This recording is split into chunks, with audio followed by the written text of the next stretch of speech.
ሰላም ጤና ይስጥልኝ እንዴት ናችሁ? ለዚህ ቻናል አዲስ ከሆናችሁ ሰብስክራይብ በማድረግ ቤተሰባችን እንድትሆኑ እንጋብዛለን። ቪዲዮአችንን ላይክ በማድረግ ጀምሩ። እንዲሁም ቪዲዮአችንን አይታችሁ ስትጨርሱ ሐሳብ አስተያየታችሁን ኮሜንት መስጫ ላይ እንድታስቀምጡልን በአክብሮት እንጠይቃለን። እንግዲህ ዛሬ ዳኒና ሩታ ጋር የተፈጠረ አንድ አዲስ ነገር አለ። ያው ሁላችንን የሚያወዛገቡን አንዳንድ ነገሮችም አሉ። እነሱን ነገሮች አንስተን ሰፋ አድርገን እንወያይባቸዋለን ማለት ነው። እስከ ቪዲዮ መጨረሻ ድረስ አብራችሁን እንድትቆዩ እንጋብዛለን። እንግዲህ በዛሬው ዕለት ዳኒ ወደ ሩታ ቤት ለመሄድ አስቧል ማለት ነው። እንግዲህ ወደ ሩታ ቤት ለመሄድ ያሰበበት ምክንያት ምንድነው? ሩታ ከወለደች በኋላ ያው ጠይቋት አያውቅም። ስለዚህ ዛሬ የተለያዩ ስጦታዎችን ገዝቶላት ለመሄድ ነው ያሰበው። ያው እንግዲህ ብዙ ስጦታዎችን ሲያስብ ነበር። ነገር ግን ያው በግም ገዝቶላት ለመሄድ አስቦ ነበር። ነገር ግን ያው ሩታ ከወለደች ትንሽ ስለቆየች ያለው አማራጭ የሚሆነው ለልጁ ስጦታችን ገዝቶ መሄድ ነው ማለት ነው። እንግዲህ ይሄንን ነገር አብርሃም ሲያደርገውም አላየንም። ያው ዳኒ እንግዲህ ዛሬ በሰዎች ግፊትም ቢሆን ለምን አትጠይቃትም በሚሉ ሰዎች ግፊትም ቢሆን ያው ለሩታ ልጅ የተለያዩ ልብሶችን ገዝቶ ለመሄድ ወስኗል ማለት ነው። ያው ዳኒ እንግዲህ የሩታ ልጅ ሊጠይቅ የሄደበት ምክንያት ያው በመሃል አልፎ ሲናገር እንደነበረውም ያው የራሱ ልጅም እንደሆነ ትንሽ ፍንጮችን እየሰጠን ነበር ማለት ነው። ምክንያቱም የሩታ ልጅ ወይም ደግሞ የኔ ልጅ አይነት ወሬ ሲያወራ ነበር ማለት ነው። እንግዲህ የተለያዩ ስጦታዎችን ገዝቷል ማለት ነው። እንግዲህ ዛሬ ካወዛገቡን ነገሮች አንዱ ይሄ ነው። አባትየው እያለ ሌላ ሰው መጥቶ ልጁን መንከባከቡ ምናምን በጣም ነው የሚከብደው። ምክንያቱም የልጁ አባት አብርሃም ነው ሁላችንም እንደምናውቀው ማለት ነው። ነገር ግን ለልጁ ስጦታ እየገዛና እየተንከባከበ ያለው ዳኒ ነው ማለት ነው። እንግዲህ ዳኒ ምን ቤት ነው ይሄንን ነገር እንዲያደርግስ ማን ነው ፈቃድ የሰጠው የሚለው ነገር ጥያቄ ነው የሚያስነሳው። የፈለገ የሩታ ጓደኛ ቢሆን የፈለገ ሩታን የሚቀርባት ሰው ቢሆንም ይህንን ግን የማድረግ ስልጣን የለውም በቃ።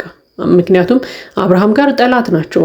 የልጅየው አባት ጋር ጠላት ሆነው ልጅየውን እንደ ልጄ ነው ማየው ወይም ልጄ ነው እያሉ ስጦታ መግዛት ትንሽ ይከብዳል ማለት ነው። ምክንያቱም አብርሃም በዚህ ነገር ደስተኛ የሚሆን አይመስለኝም። አሁን አብርሃም ለልጁ ዳኒ ሮያል ስጦታ ገዝቶለታል፣ ልብሶችን ገዝቶለታል ምናምን ቢባል አብርሃም የሚያብድ ነው የሚመስለኝ። ምክንያቱም ይሄንን ነገር አይፈልገውም ማለት ነው። እንግዲህ ዳኒ ሮያል የተለያዩ ልብሶችን አሻንጉሊቶችን ምናምን ገዝቶ ወደ ሩታ ጋር ሄዷል ማለት ነው። እንግዲህ ሌላው ያወዛገበን ነገር የሚከሰተው እዚህ ላይ ነው። ትላንትና ሩታ እንግዲህ ቤቱን ጥላ ወታ ሄዳ ነበረ። እንግዲህ ከዚህ ሀገር ነው መውጣው፣ ሌላ ቦታ ነው የሚሄደው። መሄድበትንም ከሄድኩ በኋላ ነው ምነግርህ ብላው ነበር አብርሃምን። ነገር ግን ዛሬም ቤቷን ያገኘናት ማለት ነው። ትላንትና ያወታ ስትሄድ አይተናታል። እንግዲህ ተመልሳ መታ ነው። ማን ነው መልሶስ እንድትገባ ያደረጋት ወደ ቤት?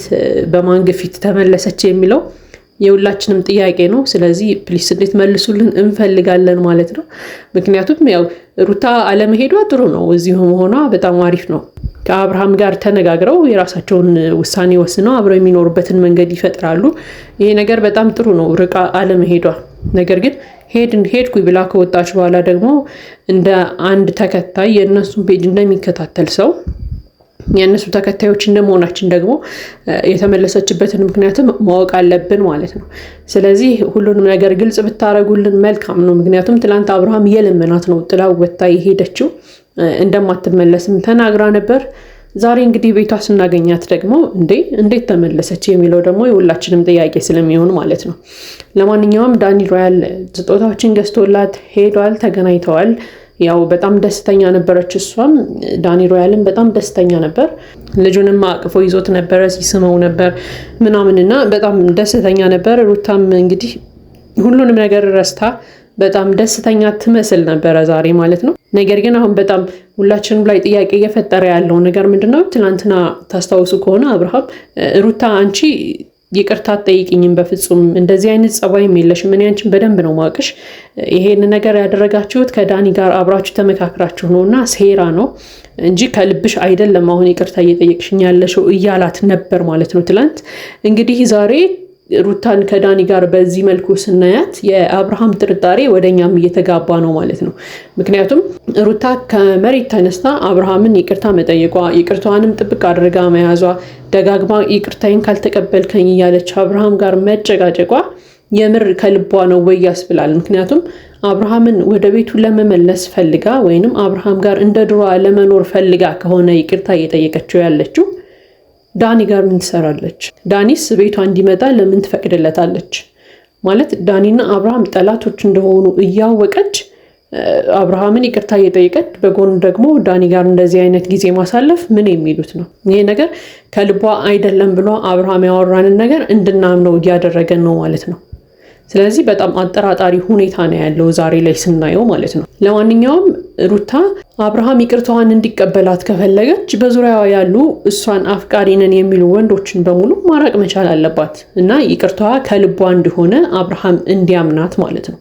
ካልሆነ ግን በጎን አብርሃምን እየጠየቀች በጎን ደግሞ ሩታን እንወዳታለን እናፈቅራታለን የሚሉ ሰዎችን ወደ እሷ እያቀረበች እስከ መቼ ነው የምትቀጥለው? በዛ ላይ ዳኒና አብርሃም እንደሚጠላሉ እያወቀች ዳኒ ባለበት ቦታ ላይ አብርሃም እንደማይገኝ እያወቀች ዳኒ ወደ ቤቷ ሲመጣ መፍቀድ ማለት በጣም ከባድ ነው። ስለዚህ መጀመሪያ አብርሃም ይቅርታዋን እንዲቀበላት አብርሃም የሚጠላቸውን ነገሮች ነው ማስወገድ መቻል ያለባት። ከእሷም ጸባይ ቢሆን የሚጠላቸውን ነገሮች መቅረፍ አለባት። በዙሪያዋ ያሉ እሱ አብርሃም የማይወዳቸውን ነገሮችም ማራቅ መቻል አለባት። ካልሆነ ግን ዳኒንም አብርሃምንም ሁሉንም ይዛ አይሆንም። ይሄ ሆነ ማለት ልክ እንደ አብርሃም ሆነች ማለት ነው። አብርሃም ሩታንም ሄርሜላንም እያለ እንደሚዋልለው አይነት ነገር ነው የሆነችው ማለት ነው። እሷም በመሀል ቤት ከዳኒ መራቅ ካልፈለገች ከአብርሃም ጋርም ደግሞ መታረቅ ፈለገች ማለት እንግዲህ ሁለቱም ጋር መሆን ፈልጋለች ማለት። በዛ ላይ ደግሞ ዳኒ በቃ አብርሃምን ባገኘው ቁጥር በሆነ ነገር የሚያበሽቀው አይነት ሰው ነው። በቃ እንግዲህ ታስታውሱ ከሆነ ባለፈው ራሱ ሄርሜላ ጋርም በጣም ብዙ ነገር እንጻጻፋለን ምናምን እያለ አብርሃምን ሲያበሽቀው ነበር። ዛሬ ደግሞ ከሩታ ጋር ነው ያለው ማለት ነው። ስለዚህ ምንድነው እነዚህ ሰዎች እያሰቡ ያሉት ነገር? ሴራ ነው? እውነትም ባለፈው እንደተባለው አብርሃምና ሄርሜላን ለመነጣጠል ያሰቡት ሴራ ነው? ሩታና ዳኒ በህብረት እየሰሩ ነው ማለት ነው። አሁን ወደዛ ሀሳብ እንድንገባ እያደረጉን ነው ማለት ነው። ምክንያቱም ሩታ ሁሉንም ነገር ረስታ የድሮውን ነገር እርግፍ አድርጋ ወደ አብርሃም መመለስ ከሆነ የፈለገችው ዳኒ ጋር ያላትን ነገር ታቆመው ነበር በቃ። ነገር ግን እስከ ዛሬ ድረስ ዳኒ ጋር ያላት ነገር አልቆመም። እሷም ዳኒን ስታገኙ በጣም ደስተኛ ነበረች። ስለዚህ የዳኒና የሩታ ሴራ ነው ብለን እንድናስብ እያደረጉን ነው ማለት ነው ራሳቸው። አብርሃም እየተጠራጠረ የነበረው ነገር እውነት ነው እንዴ ወደሚል ሀሳብ እኛንም እየወሰዱ ነው ማለት ነው። ምክንያቱም አብርሃም ደጋግሞ ሲናገር ነበር በቃ ይሄ የሆነ ሰው መክሮሻል እንጂ አንቺ ጸባይ አይደለም፣ እኔ አንቺን በደንብ ነው ጠንቅቄ የማውቅሽ፣ ይቅርታ የምትጠይቅኝ ከልብሽ አይደለም፣ እንደውም ይባስ ብሎ ከዳኒ ሮያል ጋር ሆናችሁ እኔን ለማሳበድ ነው የምታስቡት ሁላ እያለ ትላንት ሲነግራት ነበርና ያንን ነገር እንግዲህ ዛሬ በግልጽ አሳይተውናል። በቃ እያሴሩ ያሉት ሴራ እንዳለ አሳይተውናል። ምክንያቱም አንደኛ ከዳኒ ጋር አብረው ናቸው፣ ሁለተኛ ከዳኒ ጋር ሲገናኙ በጣም ደስተኛ ናቸው፣ ሶስተኛ ሩታ ሄድኩኝ ካለች በኋላ ወደ ቤቷ ትመልሳለች። ይሄ ማለት ወይ አብርሃምን እያስፈራሩት ነው ለሁለት፣ አብርሃምን ህይወቱን ለማበላሸትም ይሆናል እያሰቡ ነው ማለት ነው። አብርሃም ትላንት እንደተናገረው ማለት ነው። ስለዚህ እንግዲህ የሁለቱ ነገር ግራ የሚያጋባ ነገር ነው ማለት ነው። ወይ ደግሞ ጥርጣሬያችን ከፍ ሲል ደግሞ የሩታ ልጅ አባት ዳኒ ሊሆንም ይችላል። በቃ ይሄንን እኛ አናውቅም፣ እነሱ ናቸው የሚያውቁት። ምክንያቱም ሁለቱ ሆነው የተለያዩ ሴራዎችን እያሴሩ አብርሃምንም ህይወቱን ለማበላሸት እያሰቡ ነው ማለት ነው እንግዲህ። ስለዚህ ሩታ እባክሽ ሀሳብሽን አሳውቂኝ እስኪ። እንደ አንድ የእናንተን ፔጅ ተከታታይ አክብሩንና እውነታውን አሳውቁን እስኪ። እውነት ከአብርሃም ጋር ፍቅር አለሽ እስካሁን ድረስ? አብርሃምን ወደ ቤት እንዲመለስ የፈለግሽው ከምርሽ ከልብሽ ነው ወይንስ ደግሞ አውቀሽ ልትበቀዩ ፈልገሽ ነው? ይህንን ነገር ሁላችንም ማወቅ እንፈልጋለን። አብርሃምም ጭምር ማወቅ ይፈልጋል የልብሽን ማለት ነው።